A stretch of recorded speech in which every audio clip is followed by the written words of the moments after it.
No matter how old we are, we always remember what our dads say and do. My dad is more like Jesus than your dad. Nuh-uh. My dad doesn't let anybody eat any food until we pray for it. My dad prays for 1 minute every day. You know what? Our church has pancakes. This is what my sister and mom use for their blush.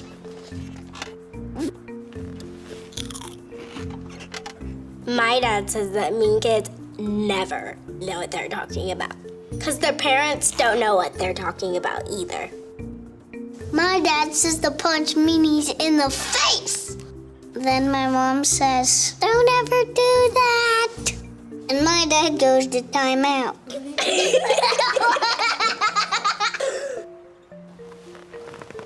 My dad's beard is itchy whenever he kisses me. My dad takes me to church so we could learn to be just like Jesus. My daddy prays for me. Then he makes me stop talking and go to bed. Then I get a flashlight and read my comic book. That's a sin. He's sinning. No, I'm not. Sinner. No, I'm not. R2. I'm not.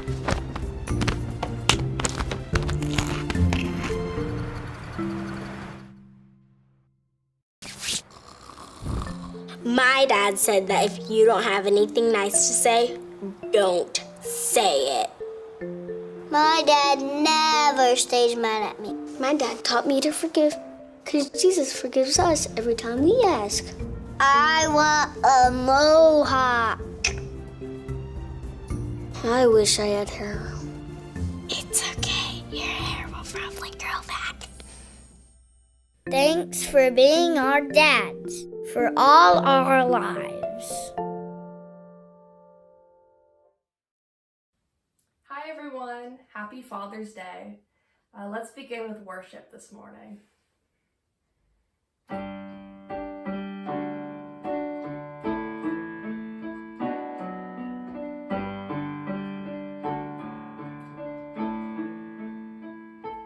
Bless the Lord, oh my soul, oh my soul, worship His holy name.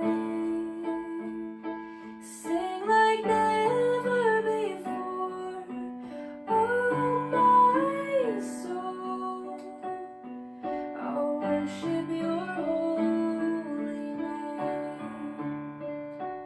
The sun comes up, it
gets brighter, the longer I serve him, the sweeter he grows. The longer I serve him, the sweeter he grows. The more that I love him, more love he bestows. Each day is like heaven, my heart overflows. The longer I serve him, the sweeter he grows. Hi, friends of Pine Grove. This is Dean and Stephanie Babcock coming Hi. to you from Malawi, and just want to share greetings and a brief update. First of all, just something you may not know is that a gift of Corona to us is that we've been able to join you for worship many times on your recorded worship services that you put online, and that has helped us to feel a better sense of connection with all of you, and we've been really appreciating that. And thank you, Pastor Dan, for your great messages, and all of you hang in there in this crazy time. So we thought we'd just share a vignette from today, just kind of a way of giving you a glimpse into our lives. I went to a Bible study in the village this morning, and when I pulled up to the pastor's house, he told me that after our Bible study, he would need to take his son to the clinic because he wasn't feeling well. Then we went to the church where we meet for Bible study, and he said, there's a man that's been joining us in our Bible study who has developed painful, swollen legs, and I wonder if you might take a look at him. I said, well, I think he needs to see a doctor, but sure, I can take a look. And so we walked to his house, and when I saw his legs, I said, yes, you really need to see a doctor very soon.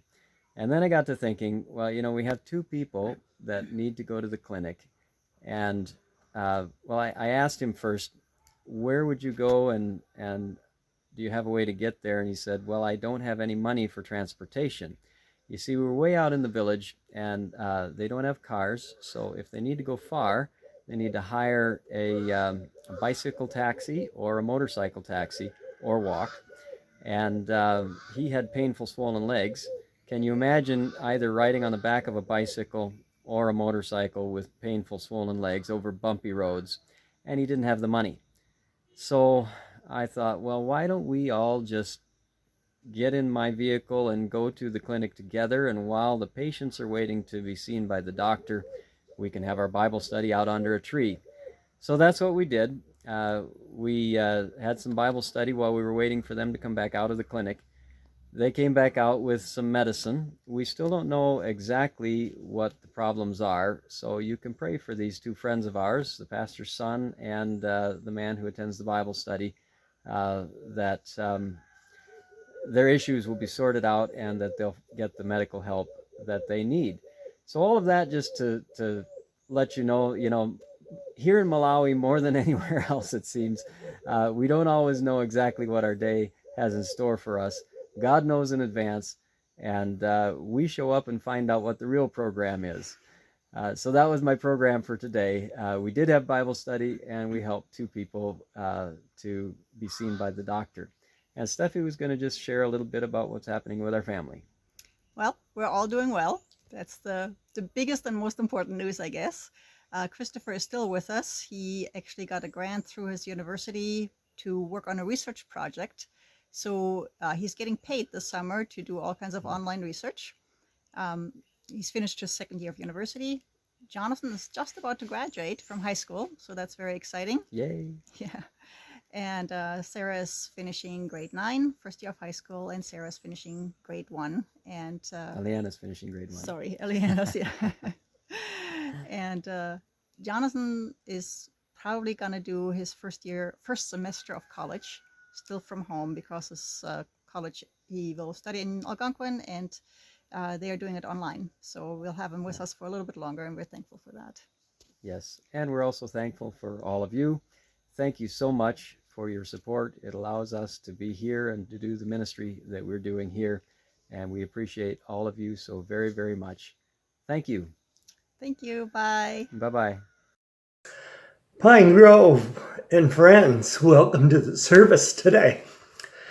We sent out a survey back maybe 2 weeks ago asking if you wanted to have a drive-in service or would you prefer to wait until the protocols changed in the province of Ontario, to which 95% of the respondents said that they prefer to wait until such a time as we can gather on the lawn. So we're really hoping that is soon. Maybe by the time this video is broadcast, we will be meeting on the lawn. We will wait and see. This week, in fact, today, just a few minutes ago, I sat down to record and the video camera is broken. There's a problem with the focus. So I went to use my tablet and my tablet isn't recording right. So I'm recording this on my telephone. So you may find a bit of a difference. I don't know, maybe it'll even be better. Sometimes the smaller products that they come out with have even better quality. The passage that I want to talk about today is a familiar one, Matthew 18:28-30. Jesus is speaking and he says, "Come to me, all you who are weary and burdened, and I will give you rest.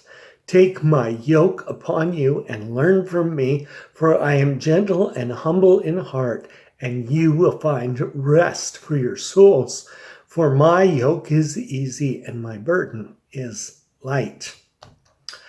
When we celebrate the communion, such as you did last week with Bishop Keith and Pastor Mike Hugaboom, we approach the Lord's table. We come at his invitation. And as a pastor, I'm reminded that when I extend the invitation to the table, it is not to just do the members of Pine Grove or those who are Free Methodist. It is to everyone that Christ's invitation comes. And he extends an invitation to all who are weary and burdened to come into his presence, which, in my opinion, includes the communion table. Now, there are those who would disagree with me, and it's okay to disagree with me. That's quite all right. But I will continue to gladly extend an invitation to all who will come to the table of Christ and encounter him. I am happy to invite those who are living far from God to come into his presence. That's what Jesus actually told us to do, to go into all the world and make disciples of all nations, baptizing them in the name of the Father, the Son, and the Holy Spirit in Matthew chapter 28, which eventually I will be doing a series on that passage, but not until we are gathered and back up full force. I always want to remember that this is Christ's invitation, and it's not my invitation. It's not an invitation that the church gives. It's an invitation which we speak, but it actually comes from Christ. And we know that throughout the New Testament, we see Christ dining with the marginalized, with those who are disrespected even in the community, such as the tax collectors, and that he gathers all sorts of people to his table because he says, "Come to me, all who are weary and heavy laden." He means that. He means all, everyone who's weary and heavy laden and burdened, come to me, come to my table, come into my presence. You know that expression that we use sometimes, we'll say, he walked around like he didn't have a care in the world.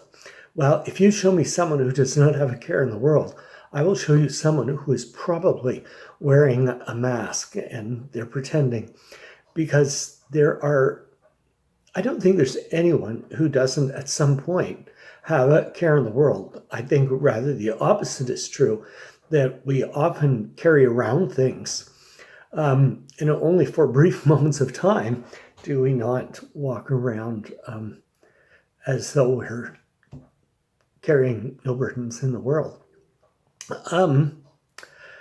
we need to be careful about these masks, because if we wear the mask too long and we carry the burden too long, it becomes very heavy on us and it will weigh us down, and in some ways, in some cases, severely destroy us. Jesus was not classifying those he was inviting. He was inviting all, which includes those who are weary and burdened. This is an open invitation for you and for me to come to Jesus, and as a parting gift, he will give us rest. So the first word that we see here, the verb, is come. He simply says come, and he's saying come as you are. It's like you run into a friend and say, oh, will you come and have supper with us? That's what Jesus is saying. There's an open invitation, but go out into the highways and byways, as we talked about in a parable a few weeks ago. Come to me and I will give you rest. There is this invitation. When we dine at the table of a host, we are reprieved of our responsibilities. And we do get rest. You know, you'll hear someone say, it was good not to have to prepare a meal today, or perhaps you don't have to do the dishes, and you receive rest when you come to someone else's house for a meal. So we come and we find rest being the other verb. By simply accepting the invitation to come, there is a blessing, and it's physical rest. And we're going to talk more about rest in just a couple of minutes. The third verb in this passage, take. So we come, we get rest, we get a reprieve, and take. Upon entering the home of a host who is invited you over for an evening, they will take your coat and they will relieve you of that responsibility of taking care of your coat, or your you could call it a burden. It would certainly be a burden if you had to walk around with it on all evening. When we come to Jesus carrying our burdens, he says, let me take them from you. Yoke, Y-O-K-E. I think if you actually look on the internet for the word yoke, you will see a bunch of yellow things about this spinning around. Pictures of eggs come up. It's not something that we commonly use today. The word yoke, which is Y-O-K-E, not Y-O-L-K. Probably because most of us in our households, we don't have any oxen. I know we have 2 horses, but we do not have an oxen, and we do not yoke our horses. There is a single yoke, which is for 1 ox, and there's a double yoke, which, as it says, it's double yoke. So it's for 2 oxen, which is a plural of ox. With a single yoke, that 1 ox is carrying the burden, whatever that burden might be, pulling a cart or carrying something along the sides of the yoke. And when we carry a burden, it makes us weary, and sometimes it's too heavy, and we haven't actually learned how to carry some of the burdens that we face in our lives, because new ones are popping up all the time. When there is a young ox who needs to be trained, they will put that ox on a double yoke, and the mature ox will be paired with the young ox, and after a few days, the ox is trained. If it's a very large or heavy load, 2 ox carrying it will certainly reduce the burden, and they can carry more weight together as opposed to 1 ox. And Jesus is saying to us, you're wearing a single yoked ox. You're carrying that burden by yourself. It is heavy, and you really aren't equipped to deal with this on your own. Jesus says, here, take my yoke and join me, and I will join you, and I will actually carry the load. because he actually knows what he's doing, not like the young ox, who I assume at first is just kind of following along, walking beside the other ox, because it's the only thing he can do with this thing wrapped around his neck. So Jesus says here, put this double yoke on, and I will carry the burden with you. I will help you. I will join you. And Jesus comes alongside us in our burdens. So we have the words come, rest, and take. Now we're going to look at the word learn, which is the next word in this passage. Take my yoke upon you and learn from me.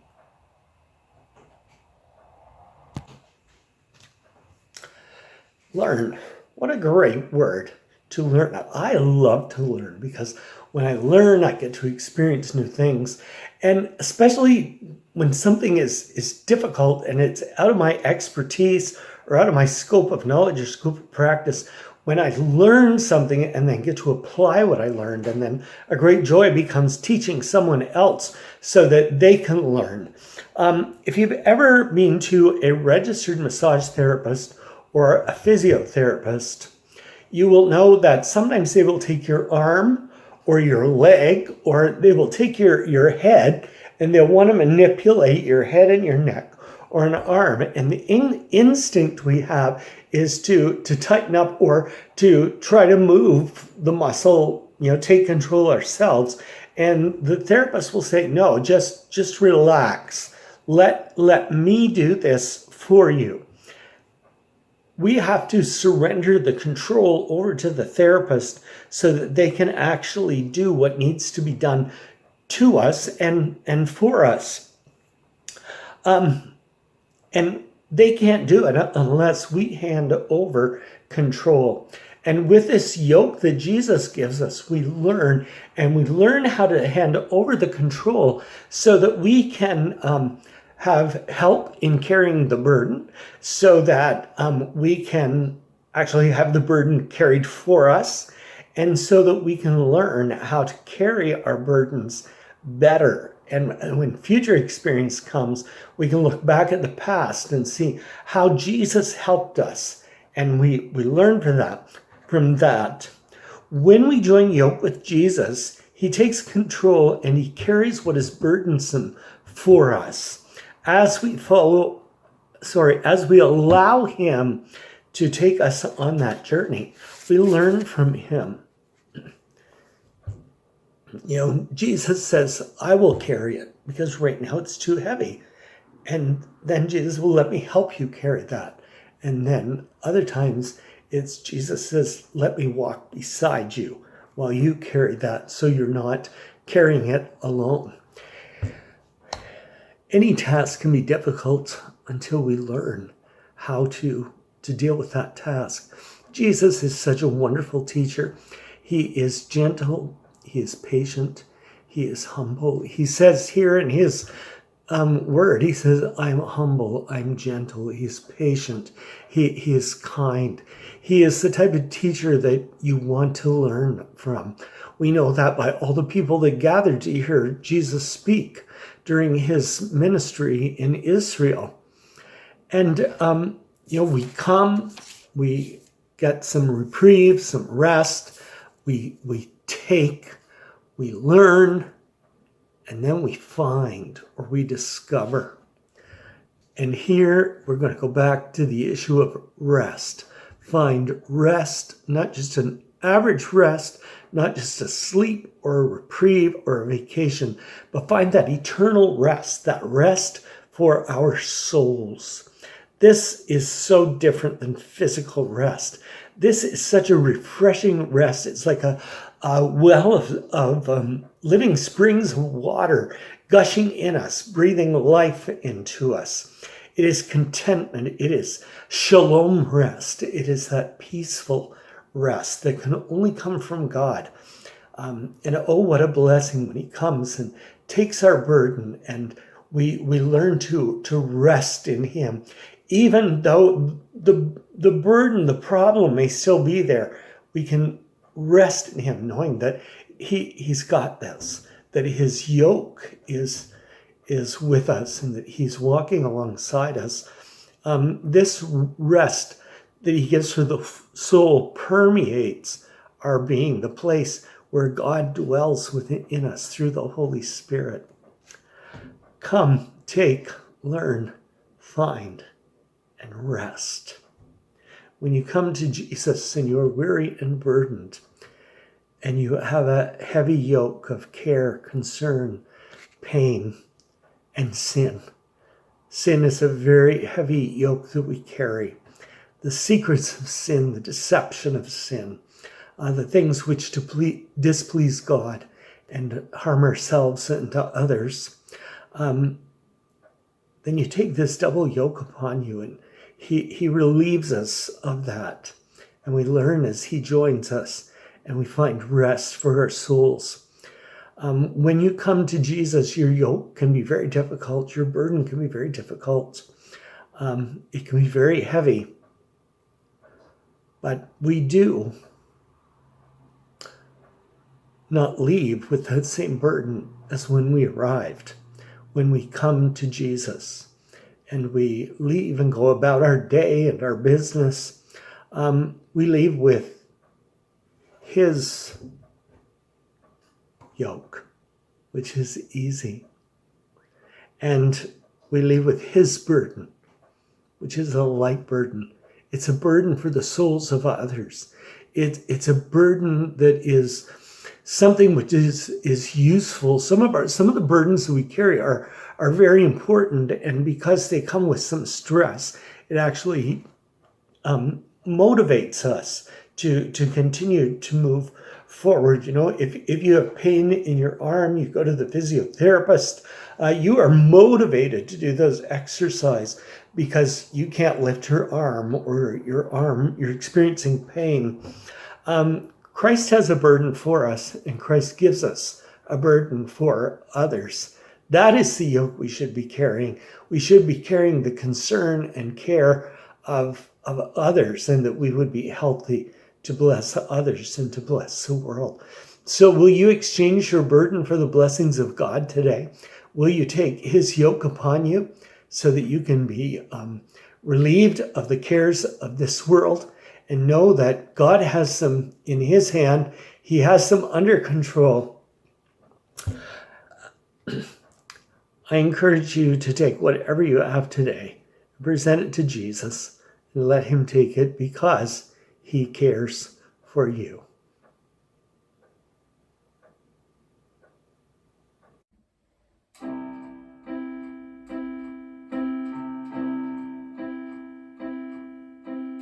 Everything around me seems uncertain.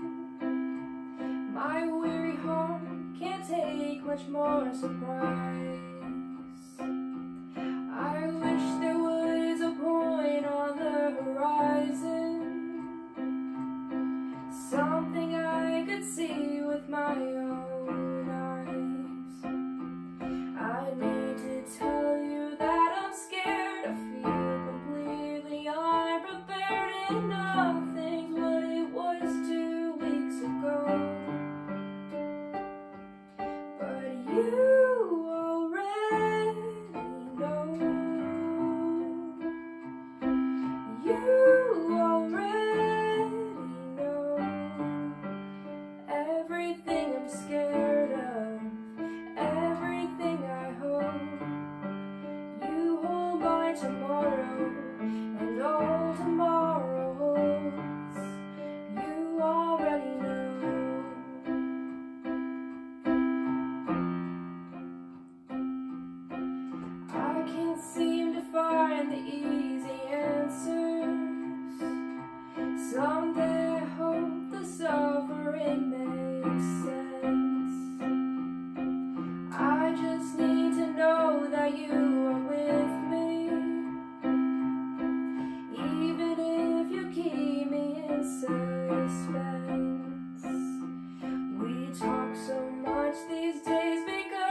You already know everything I'm scared of, everything I hope.